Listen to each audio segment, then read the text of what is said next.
National Constitution Day, so that's kind of what this event is about. It's our annual Constitution Times Talk. Big shout out to ADP, the American Democracy Project, for putting this all together. And we've got a great speaker today, Dr. Steinmetz. So Jay is going to take it away. Thank you all for being here. Thank you very much. It's good to see you all. It's a real, genuine pleasure to speak on Constitution Day every year. Every year that I've been here at Fort Hays, I've done a talk on the Constitution for Constitution Day, and it's a real honor. It's important to speak on the Constitution. I think about the Constitution and the question of reverence of such a document, or the question of confronting the flaws and the difficulties, the problems, the challenges, the incompleteness of the document. That question, I think about it in relationship to the nation itself, more broadly speaking, or even in some ways our own personal lives, which is, I don't see it as much of a dichotomy. I think that an important way to appreciate and give due reverence to such a document, foundational to our political community, is by looking soberly at the implications of the document, looking soberly at where there are issues that are either incomplete or fatal flaws. I call them infections of the document, with regards to slavery, for example. Other elements, we have to look at our history through the sober eyes of reasoning and objective thought and reflection. And I think that is really the only way of finding appreciation for the document. A very venerable document, the oldest constitution in the world for a reason, a document that we return to again and again in reflecting on the key political questions of our day. And there's a reason for that.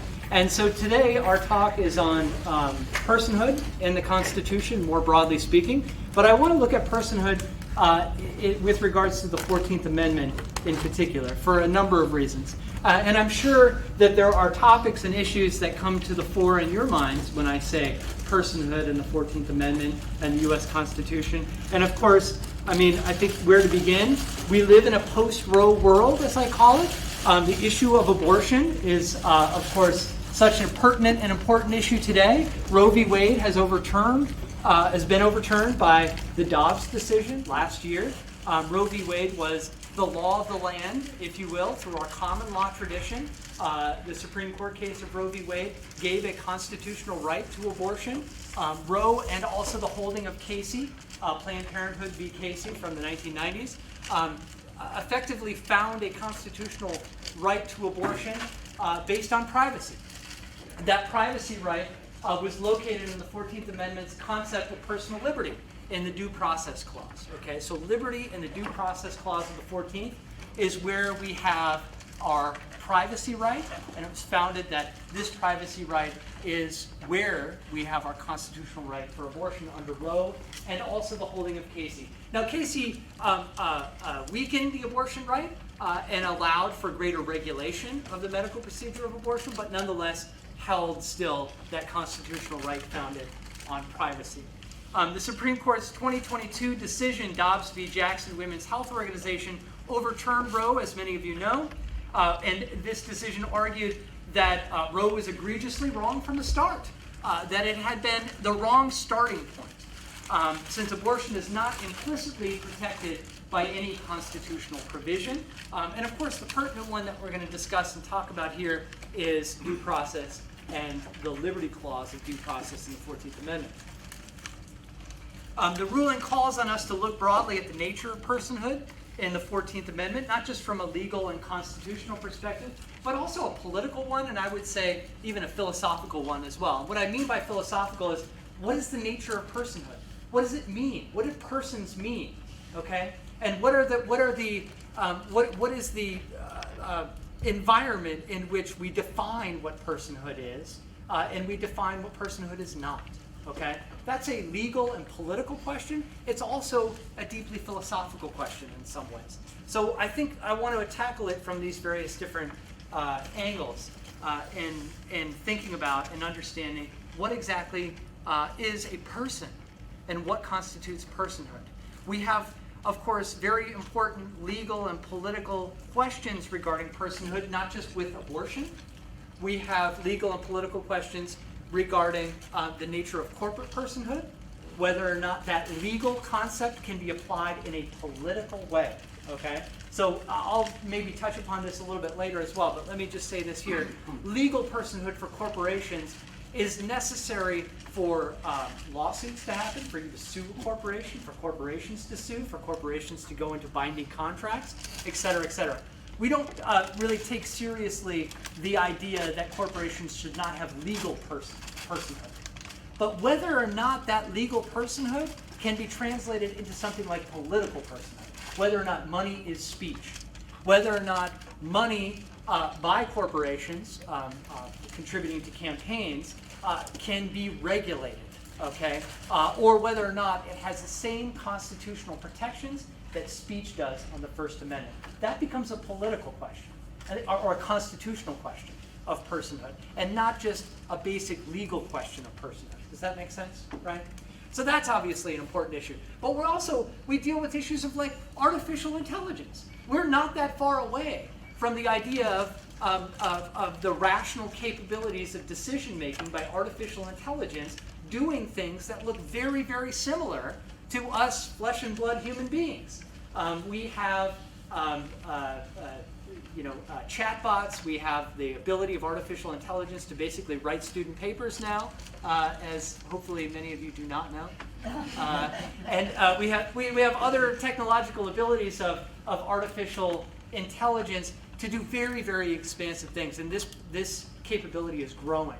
And so we're reaching, we have actually reached already the point at which we can discuss very seriously philosophically the naturehood of something like artificial intelligence as persons or personhood, and what capacity that there is there. And I would suggest that even if we're dead set on not providing something like political personhood to artificial intelligence, nonetheless, defining persons, we have to define persons to such a way as to exclude something like highly advanced artificial intelligence, if that is our intention. And I'll touch upon that a little bit later when I think about definitions of persons in a philosophical context. We also have other issues like the animal rights movement. A fairly famous philosopher named Peter Singer has suggested that animals are persons as well, and that personhood should extend beyond non-human animals. So how do we define personhood in that context? How do we define it in such a way as to include or maybe exclude, right, non-human animals as well? That's a question of personhood that obviously is pertinent. So we live in this post-Roe world. Abortion is an issue that is very impactful, is an important issue to discuss and deliberate and talk about. And it's important for us not only to reflect on the nature of persons in doing so in this political issue, but to reflect a little bit on the details of the 14th Amendment. So I have here Section 1 of the 14th Amendment, just to look at it here. This is the first section. All persons born or naturalized in the United States and subject to the jurisdiction thereof are citizens of the United States and the state wherein they reside. No state shall make or enforce any law which shall abridge the privileges or immunities of citizens of the United States, nor shall any state deprive any person of life, liberty, or property without due process of law, nor deny any person within its jurisdiction the equal protection of the laws. So we have the due process clause and the equal protection clause at the bottom of the first section of the 14th Amendment here. This is a very important place in the Constitution that is well adjudicated, well tread with constitutional interpretation and reflection. And it is here actually in the liberty right of our due process where Roe founded a right to abortion. Implicit in our liberty right is the notion that we have privacy right, okay? Privacy does not show up anywhere in the Constitution codified and enumerated, but it has long been held since Pierce v. Society of Sisters, a Supreme Court case from the 1920s. It's been held by the Supreme Court to be a non-enumerated or an unenumerated right, that we have a right to privacy. It doesn't have to be codified in the Constitution.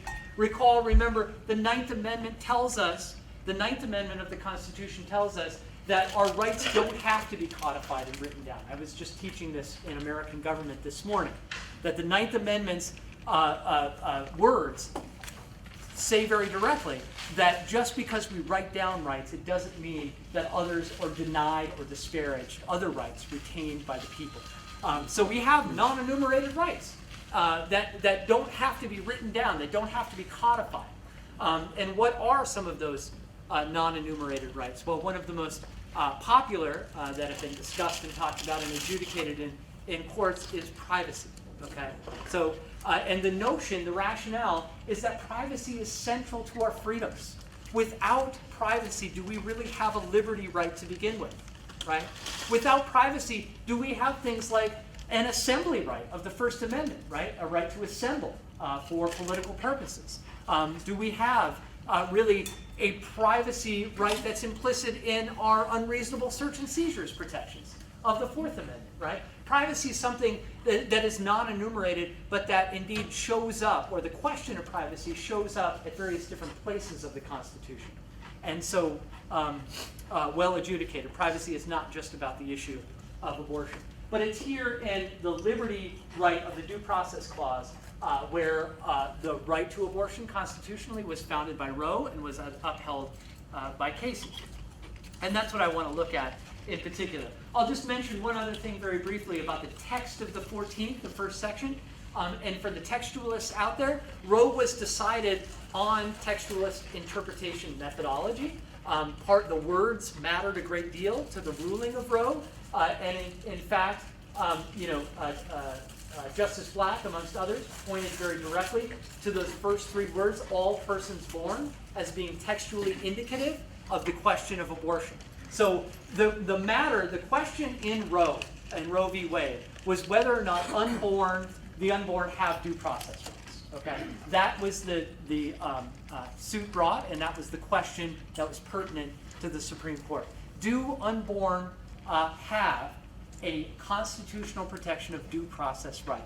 And is an abortion a violation of that due process right? That was the question presented to the court. And so a textualist interpretation of Roe that founded a constitutional right to abortion zeroed in on these words, all persons born. You got to be born in order to have due process, equal protection rights that come at the last part of this section, right? Does that make sense, what I'm saying? I want to highlight that.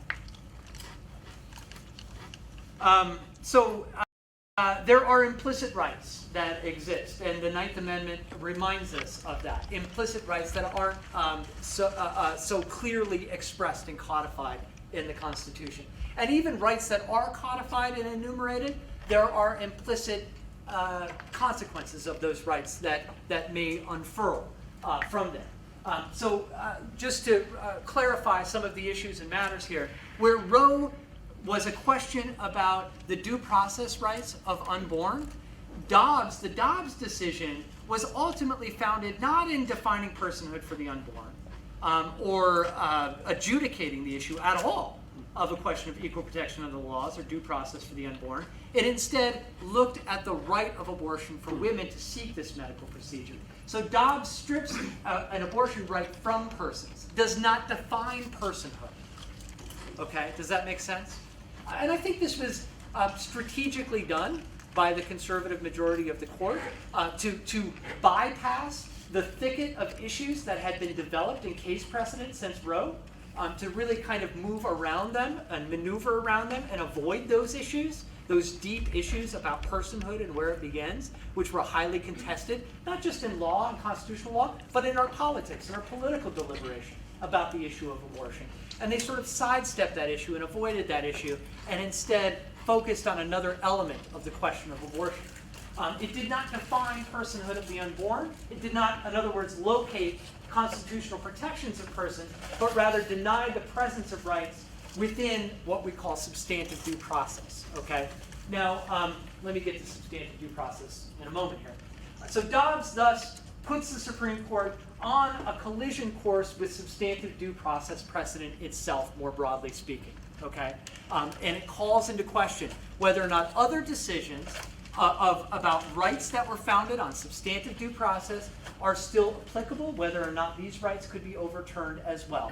And while the majority decision did not talk about that in detail, Justice Clarence Thomas, in his concurrent opinion, did. Clarence Thomas called for us to look back at substantive due process and look critically at whether or not these rights really should be founded in our constitutional law and principles. So issues of Obergefell, which founded a right for gay marriage in this country, constitutional right for gay marriage, or Griswold v. Connecticut, which again, a privacy right, founded a constitutional right to contraceptives for women. These were also decisions that were based on what we call substantive due process. So what is substantive due process?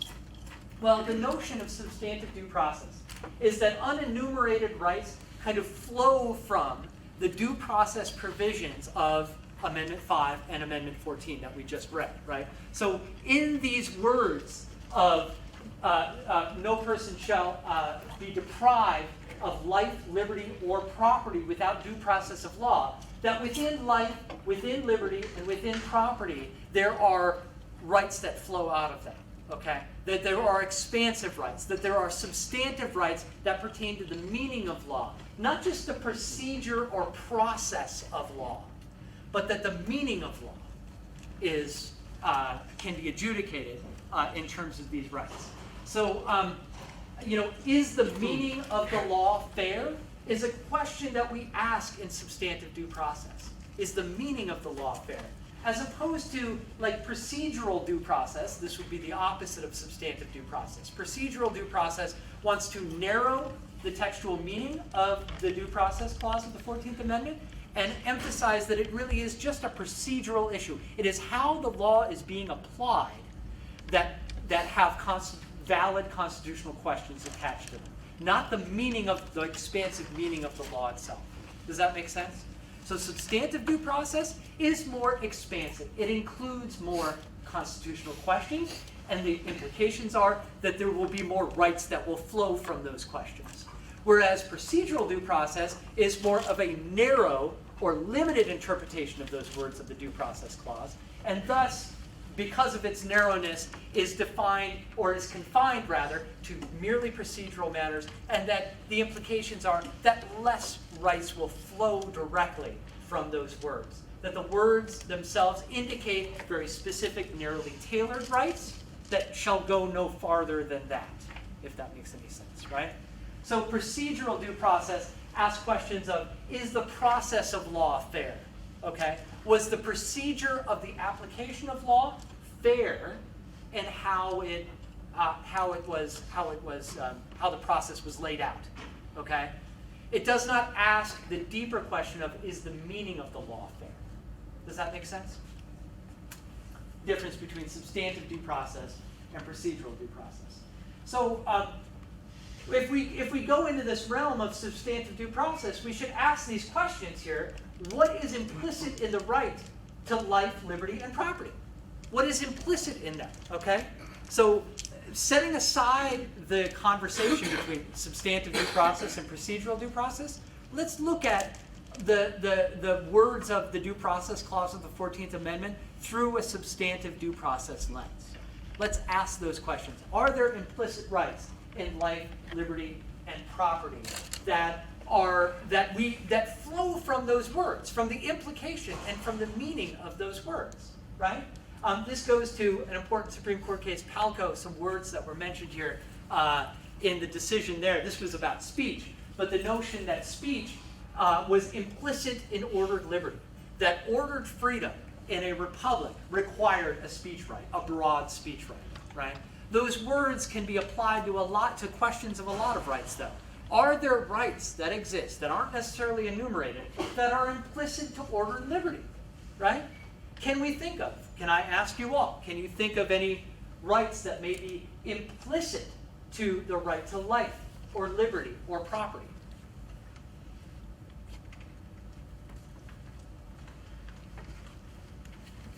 One at a time, not everyone at once. Let's just go one at a time. Gay marriage. Okay, gay marriage, exactly, yes, indeed. And the court has found that, an Obergefell, yes. Obviously, privacy. I already offered privacy as a potential right that flows from our liberty right, right? We might ask questions of dignity, for example, or to be treated with dignity and respect, each and every one of us, right? A right to have children, is that an implicit right that is founded in something like life or liberty? Property. Now there are codifications of property protection elsewhere in the Constitution, like Article 1, Section 8, but it might be, when we think of property, I always try to disabuse my students of the notion that when we talk about property right, that we're just talking about land that you own or possessions that you own.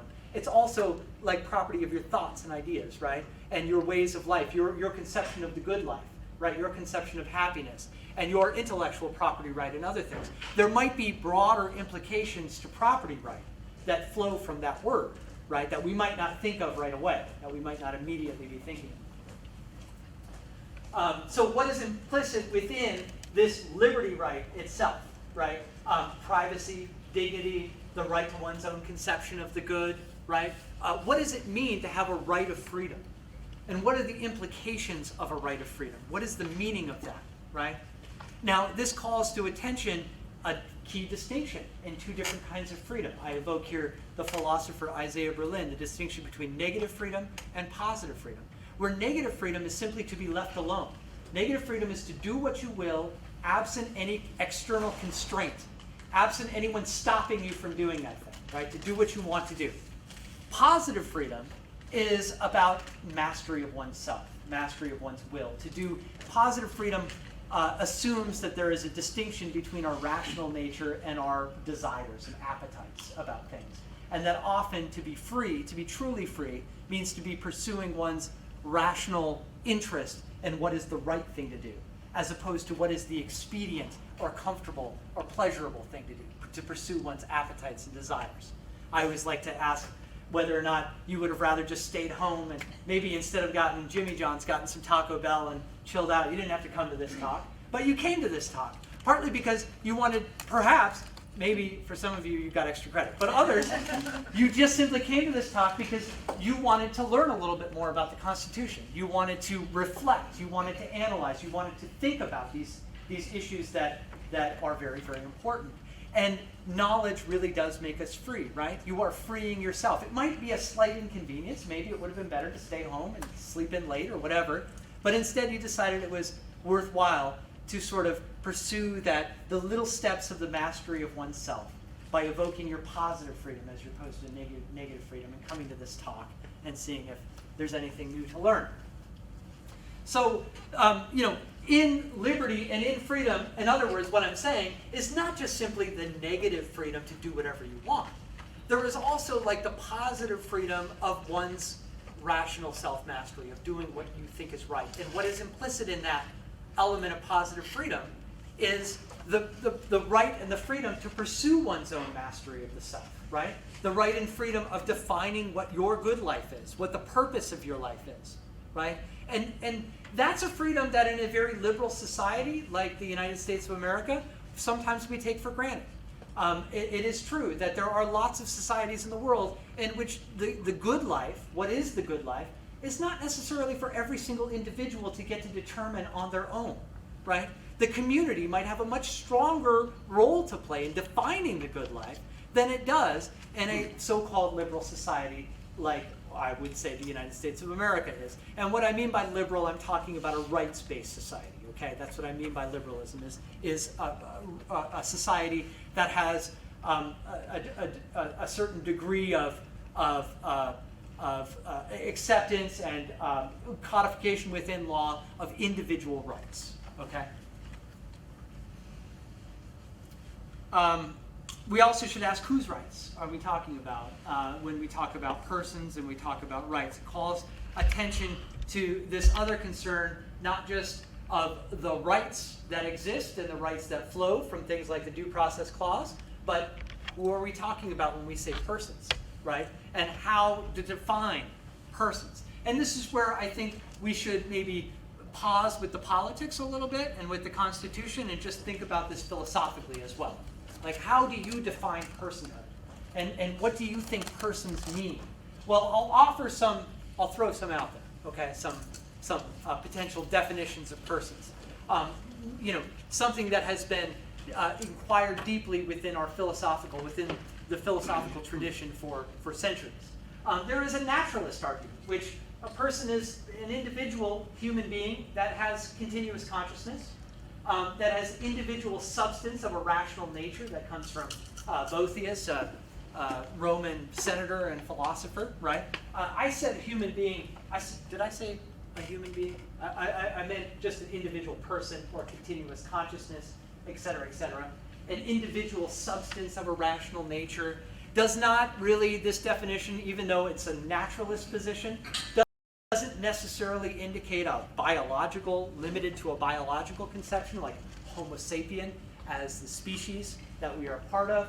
It seems to indicate something a little bit more broadly defined as a person. It seems to also indicate that the consciousness, the rational consciousness of the mind is an important distinction with regards to personhood.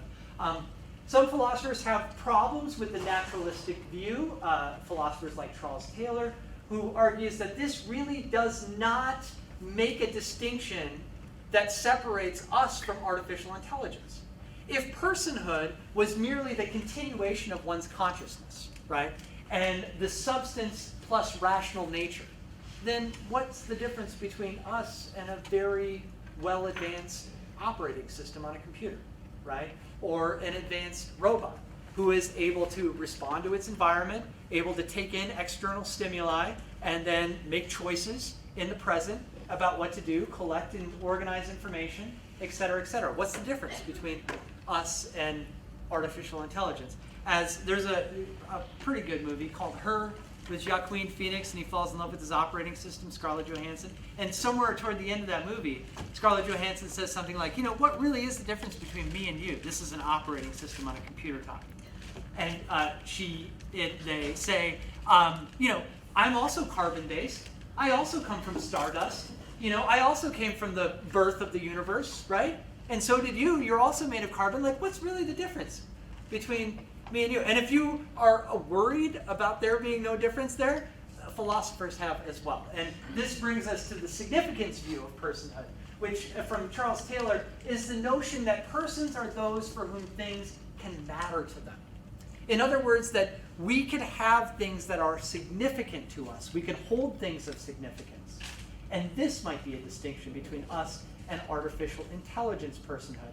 Whereas an artificially intelligent person, thing, an entity, can make all of the same kind of rational decisions, can act a lot like us, can even sort of look like us, can behave like us in the everyday world.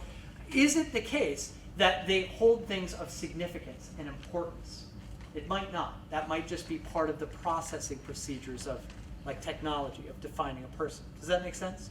So the significance view might give us a bit of a distinction between artificial intelligence as persons and natural persons, or persons as we define them as Homo sapiens. There's also a definition of personhood offered by Aristotle, which is that persons are moral agents. And what Aristotle means by this is in the beginning of Politics, Aristotle talks about this. Aristotle really is implying not that we are always moral. It's actually very important that this be emphasized. It's that we are capable of being immoral. We're capable of morality, but we're also capable of morality. We're capable of both of them. And that capacity, Aristotle argued, is what made human beings different than non-human animals. Okay? So, if you have an animal in the forest who hunts and stalks another animal and then eats it and devours it in front of you, we don't look at that as a moral question, right? We just call that nature, right? But if another human did that to another human, then we would immediately call into question the moral implications of that, right? And so that distinction, the idea that humans are capable of moral living, but also capable of rejecting moral living, which Aristotle believed was living outside of the law, right? Then that is what makes us human, right? That moral-immoral distinction. So moral personhood is the idea that persons are moral agents, that we are capable of morality, but also capable of immoral acts. And then we get to legal personhood, which I briefly mentioned here. The idea that any member of the species Homo sapiens who is born alive at any stage of development, this is actually codified into U.S. law. This is the U.S. Code of Laws speaking, I quote. in this definition, defining personhood in this way through our legal system. A member of the species of Homo sapiens who is born alive at any stage of development. There is a subset of legal personhood, if you want to get really technical about this. The subset of legal personhood is juridical persons, and that's what includes corporations and organizations that have legal standing to own things, to enter into contracts, to sue and be sued, et cetera, and that's juridical persons. Again, that's not very controversial. We need this in order to sue a corporation for malfeasance. If a factory pollutes our water system or whatever, like, you need to have juridical personhood in order to effectuate the legal process to realize justice in such cases like that.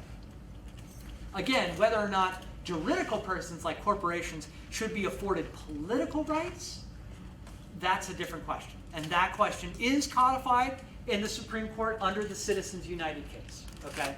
And Citizens United indicates that indeed money is speech. Corporations are effectively persons in this juridical context, which implies that their personhood extends to certain political rights codified in the Bill of Rights, like freedom of speech. Okay?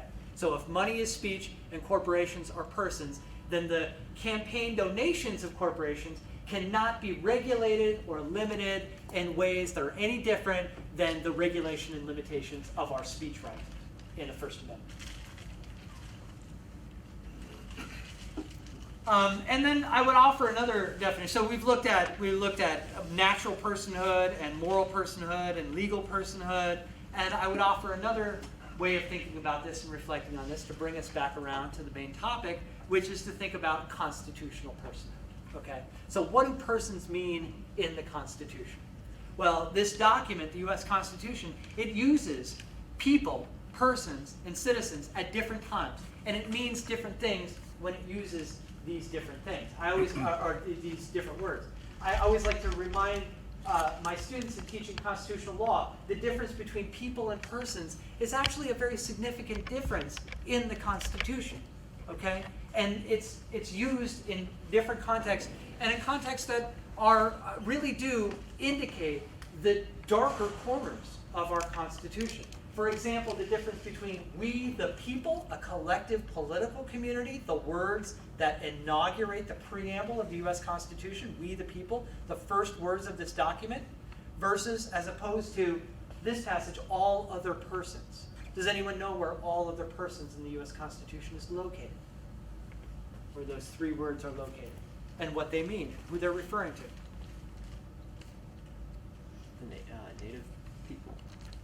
Not exactly native people, although in the same clause is a mention of indigenous nations or individuals who are natives.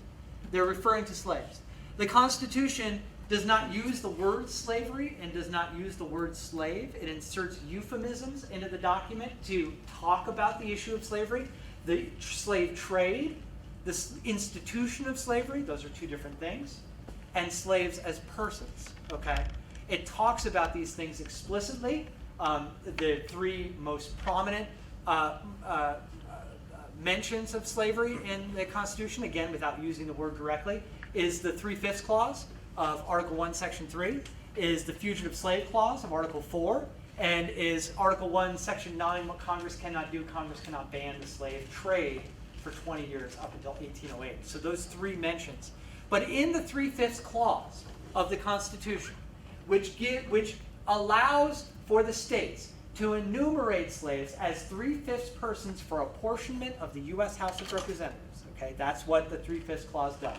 It gives greater apportionment, greater representation to slave areas of the South or of where there is slave law, gave greater representation in the U.S. House of Representatives. Not the U.S. Senate, because the U.S. Senate is equal representation, 2 senators per state. Only the U.S. House of Representatives, which is based off of population. It allowed enumeration. We call it a census. The Constitution calls it enumeration. In counting up individuals, it excludes Indians not taxed, is the phrase. So there is a mention of indigenous peoples. And all 3/5 of all other persons is the phrase used. And they're, of course, referring to slaves, counting them as 3/5. This talk is not about slavery in the Constitution. I've done that talk on Constitution Day. I think it's a very necessary and important talk for everyone to reflect on the relationship between our founding document and the institution of slavery. But I will say, just very briefly, that the 3/5 clause of the Constitution does not end with those words. It continues on. It has a very pernicious development within American political history. It is an infection point, the 3/5 clause of Article 1, Section 3, and it affects other elements of the document. Okay? It obviously tilted political power in the U.S. House of Representatives toward slave interests, away from non-slave interests, even in the South. Most states, only South Carolina, I believe, all other states in the South, slave states, in antebellum America, had more white men who didn't own slaves than white men who did own slaves. It was not a monopoly or a universal interest in the institution of slavery in the South. If you were a laboring white individual who didn't own slaves, you didn't have much of an interest or stake in the institution of slavery. In fact, sometimes it cut against your interests. The free labor being exploited by slaves were not in your interests as a laboring class. And the further you went closer to the frontier, closer you went to Appalachia country, etc., the more likely there were fewer slaves and fewer slave masters. The institution of slavery was not as prominent and numerous as it was closer to the tidewater plantations of the Atlantic seaboard or the plantation rings around Richmond, Virginia, et cetera, et cetera. So there were different interests in the South. And the 3/5 clause tilted those interests toward the slave, tilted political power toward the slave interests and away from other non-slave owning interests. Within state legislatures, which adopted the 3/5 clause for their own state legislatures, within the House of Representatives, keep in mind that the House of Representatives, the number of representatives in the state, determines your electoral college electors, right? +2 for the senators. That's the number of electors you have for the electoral college. So determining who became president of the United States, the slave interests had an outgained advantage because of the 3/5 clause in that way as well. One of the reasons why most presidents in antebellum America were either slave owners and apologists for slavery, or were apologists for slavery, basically. There were very few that were dead set against the institution. And so then the president gets to appoint justices of the Supreme Court, lower federal judges of the judiciary, and the infection of slave interests, of the slaveocracy. Keep in mind, most white men in the South did not own slaves. That is an indication that the slaveocracy really was an oligarchy. It really was a set of very elite interests against everyone else. Slave masters who owned 100 slaves were very, very few and far between. They were the most powerful in society, and they were very few. It gave greater weight to the slaveocracy throughout the different branches of government, the 3/5 clause. Okay, so shaping we the people versus all other persons, right? So the document has always called us, I always like to think about this in con law, those expansive, amazingly inspiring words of the preamble of we the people, which invites you to be a part. While you're reading the document, it feels like you're part of the community in some sense. But we have to be reminded that the document also very explicitly shaped others and theys that were not part of we the people. And the document clearly indicates that at certain parts, all other persons. And part of, I think, the journey of American political development, part of the challenge that the Constitution presents to us all as our political founding, and the challenge of American politics more generally speaking, is to redefine that community, is to bring people within the community of we the people, is to become inclusive over time. And that is one of the ways in which American politics realizes justice, right? Is who we the people are, and for subsequent generations to define and redefine and reflect on who we are and what this document means to us.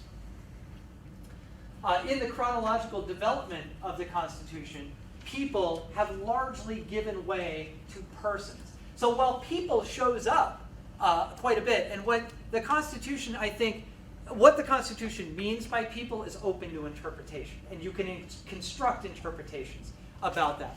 If you want my own interpretation, I will share it with you, which is that I think what the framers mean by people in the Constitution is the political community, more generally speaking, not discrete individuals, okay? So when the Constitution talks about enumeration for a census, they talk about persons, okay? Counting up every single discrete individual. When they talk about persons, it usually is, it includes women and children. The original Constitution did not codify a right to vote for women, certainly still to this day not children, but for enumeration purposes, those were counted. And so persons was often used to define each and every discrete individual, regardless of whether or not you had political rights to serve on a jury, to vote, et cetera, to run for office, et cetera, right? Whereas the people, we the people of the Constitution, at least from the framers, the originalist perspective, denoted that political community that conferred certain political rights, okay? Maybe even a responsibility to maintain a right to keep and bear arms, right? A right to vote, to serve in juries, rights that then broaden out with the 15th Amendment, okay? The 13th Amendment abolishes slavery forever. The 14th Amendment realizes broad civil rights for everybody, black no less than white, women no less than men, persons, right? And begins to use the word persons. Now, if we look back at the amendments, you look at the process of amendments from the Bill of Rights through 11 to 27, you see that the word person shows up again and again. People largely recede. People are not mentioned, as the word people is not mentioned as much as it was in the original 7 articles, okay? There is more denotation of persons, right? And so where the 14th gave broad civil rights to all persons, the 15th codifies political rights, particularly for black men after the Civil War, a right to vote and to serve in juries. The right to vote for women obviously come later with the greatest moment of democratization in American political history, the 19th Amendment, women's suffrage. But again, persons becomes used more and more and more in this chronological development of the Constitution. I think that makes sense. I think it makes sense in the idea that the individualism of our society, the individualistic liberal viewpoint of our society has grown stronger over time. We have, I think, become a more individualistic and liberal nation than what the founders and framers, the world that they lived in. The world that they lived in was one step out of the old monarchical and aristocratic world. One step out of the older world of social hierarchies that were vertical, that binded us together from top to bottom. Everyone had a master above and servants below, et cetera, et cetera. The world that they largely fashioned and somewhat created through the founding and through the framing of the Constitution. And by 1800s, 1810s, and 20s, America had become a more flattened society, more horizontal, more competitive, more capitalist, more religious, all of these things, which made old forms of dependencies like slavery all the more conspicuous, all the more uncomfortably visible in what becomes a more liberal society, okay? And I think that kind of the liberal or individualization of American politics and American society is reflected in the constitutional document, where people have largely given away to the word persons. The political community versus individuals and their rights. This, we might say, is a triumph of liberalism over communitarianism in American politics. At least that's my argument. One more thought here as we go along, political personhood. So we talked about natural personhood and moral personhood, and legal personhood and constitutional personhood, and how about more broadly speaking, just political personhood? I begin with a quote from Aristotle: "Man is by nature a political animal." One of the things, again, that separate us from other non-human animals is the ability to live morally and live immorally for Aristotle was necessarily political by its very nature, okay? Because immoral living was living outside of politics, living outside of the law, according to Aristotle. I won't belabor this point here, but in defining man, Aristotle, it provides purpose inherent in the definition. Purpose was inherent in Aristotelian definitions. So when Aristotle defined a form of government, the definition included the main purpose, okay? The end goal, the telos, was included within the... We don't use definitions this way anymore in an Aristotelian way. When we define something, we're usually providing a description, an objective description of what is a thing. We don't often talk about, well, what is it meant to do? What is its main purpose? What's its goal in life, right? That's how Aristotle wanted to define things. So defining human beings as political animals suggests for Aristotle that the ultimate goal, the ultimate telos of human beings is to achieve a sense of happiness, according to Aristotle. Well, happiness can only be achieved by governing our social lives. And this is why political science is the highest of all sciences, according to Aristotle, and why living a life of politics is realizing the highest levels of virtue of humankind. But there's a problem with Aristotle. If you've read Aristotle, or if you've taken a class with me, and we've talked about this, and the problem with Aristotle is that he very much explicitly excludes slaves and women. Women are not allowed to be part of the political community, okay? And so these exclusions, instead, they create a problem, which is that Aristotle might have very useful insights about what it means to be a political animal. But yet these exclusions make it very uncomfortable for us to just accept these insights wholesale without reflecting on them, without seeing these exclusions as pertinent and visible and something to attend to. Maybe we reject Aristotelian insights because of this. Maybe, and I would suggest this to you all, we take some of those insights and broaden these categories. And instead of thinking about man by nature as a political animal, we think of humans by nature are political animals, right? And we think broadly about humankind. And we look back at history and we use history as a guide to see the march of inclusion, the march of the broadening of the political community as one of the most important things that we can do politically, as political animals, is to redefine the we. I also evoke a little bit of Thomas Hobbes, one of my favorite philosophers, who argued that personhood was an invented legal construction to effectuate justice. That we needed to create legal personhood in order to realize justice in the world. Justice for Hobbes was contractual. It was no more or less than covenants made. So actually, the performance of a contract, the realization of a contract is justice for Hobbes.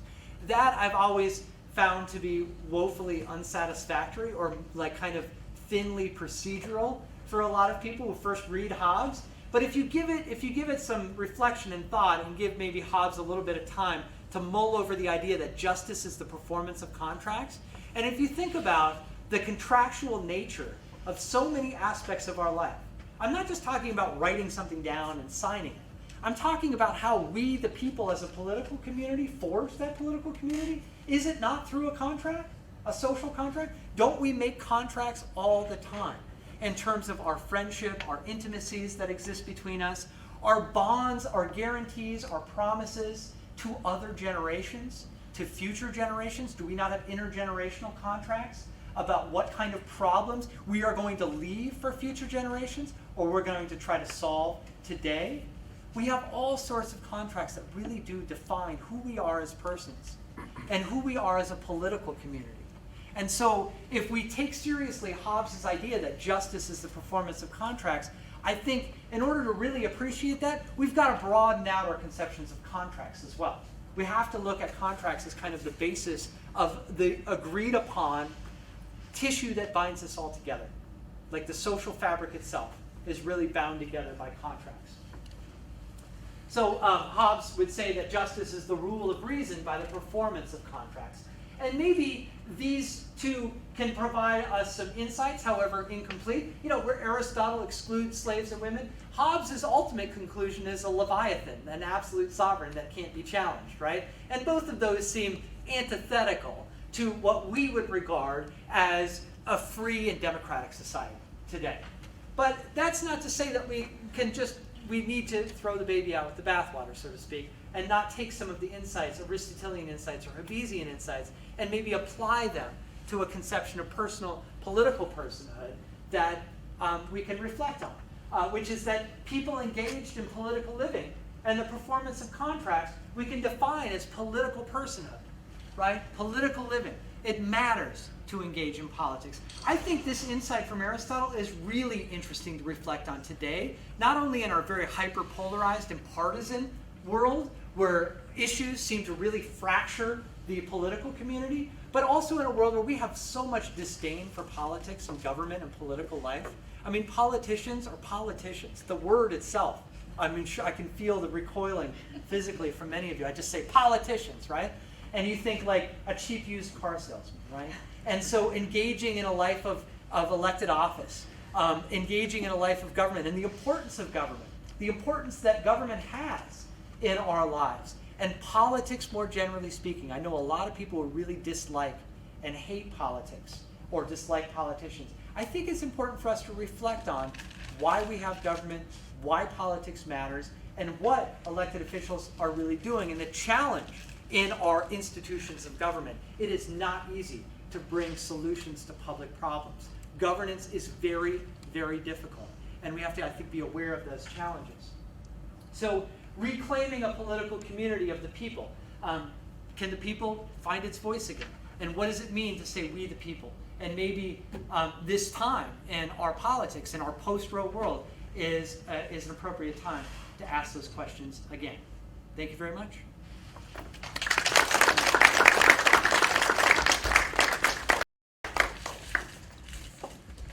Are there any questions? We have like 10 minutes, right? Yes, yeah, you've got plenty of time. So, do we have any questions or any comments from anybody? I'd love to hear from anyone. Well, I'll just say I learned today. What would be interesting if we did we the people, if our thinking and maybe put it in black and white print, we the persons, as you have said, that would, as a whole, and it wouldn't matter what culture, color, it would just broaden the whole thing and maybe put that to rest. Yeah, potentially. I mean, you know, we live, again, in a very liberal individualistic society. I think one of the most in the world. And there is much to recommend that viewpoint on our political community, liberal individualism. And maybe that's the case. Maybe instead of, you know, a communitarian conception of the people, we revise who we are by, you know, looking at this through our more liberal, individualistic worldview. So yeah, thank you for your comment. Yeah, Lawson. One of the philosophical principles that you talked about describing a person was someone that has the ability to care about something else, right? Or has the ability to form attachments. Yeah, form attachments or find significance in things, hold things with significance. But there are human beings who aren't able to do that, like psychopaths. Are they not? Yeah, I guess so. That's a good point. I mean, yeah. You know, yes, that's a good point. I hadn't thought of that. I should Could go you back and read repeat my that? Charles Taylor. That there are persons that are not able to form attachments or hold significance to things, perhaps. You mentioned psychopaths, maybe just like straight up nihilists who don't believe in nothing. There's meaninglessness. And for those who believe that everything is meaningless, which surely is no one in here, maybe. Then are you really a person anymore?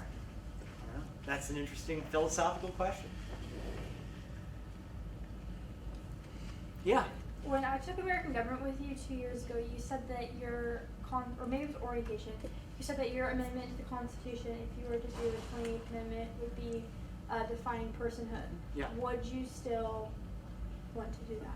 Yeah, I do. I think, you know, it's interesting. The Constitution has not been amended for quite a long time now. It's over 30 years. It's one of the largest stretches without an amendment, akin to the first, after the couple of procedural amendments, 11 and 12, and then in between that and the 13th.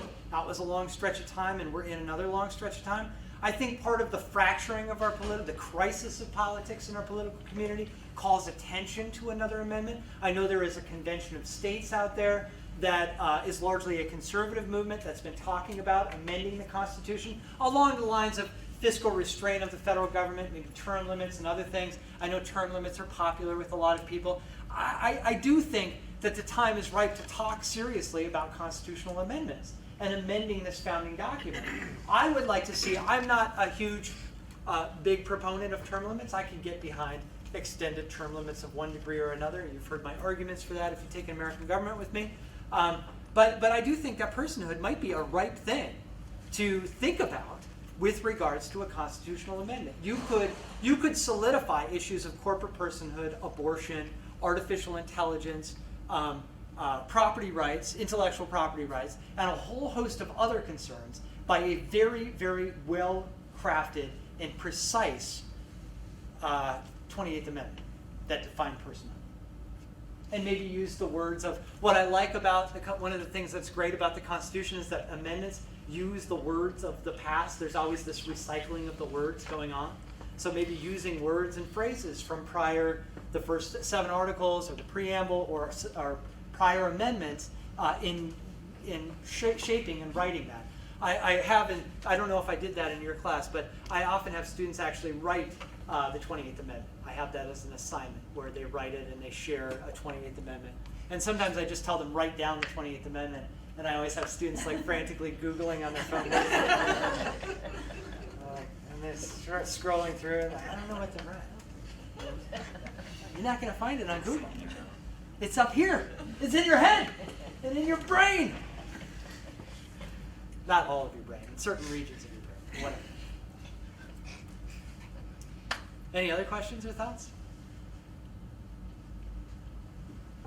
That's an interesting thing to leave you all with, is the 28th Amendment. What is it?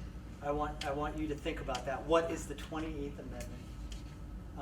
What do you think it is? What do you think it ought to be? Right? And to think about the actual precise words.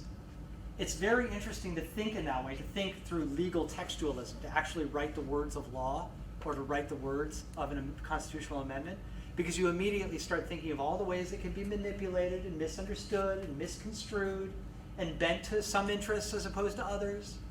And it calls on you to think precisely, but also expansively at the same time. And it's an interesting balance in thinking that way. Okay, great. Any last words? Well, a real pleasure, as always, to do a Constitution Day talk, and I look forward to seeing you all next year. Thank you very much.